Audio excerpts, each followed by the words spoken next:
je speciální kuřatomet. Čekej bídu, kámo. Tak by to na mě mělo vystřelit to celýmko. Mělo by si nabít další. To je úplně skvělý tohleto. Chytej. Máme tam nějaké podmínky, ano, přesně o tomhle mluvím. Děkuji za názornou okázku.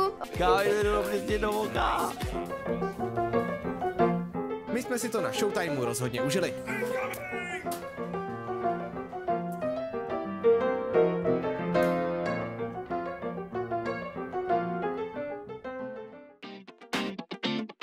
Kontaktovali nás zástupci společností Chio a Good Game, že by chtěli něco speciálního pro svoji společnou marketingovou kampaň.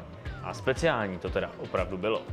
Chtěli po nás vytvořit dálkově ovládaný, plně automatický katapult se zásobníkem, který během hraní her bude metat kuřata přímo do pusy. Teda kuřata. Myslíme chipsy Chio Fried Chicken.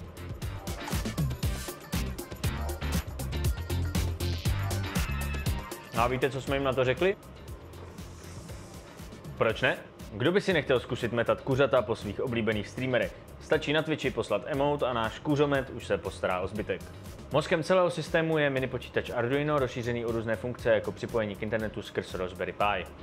Jak podavač, tak katapult jsou poháněny krokovými motory z našich tiskáren Prusa i3.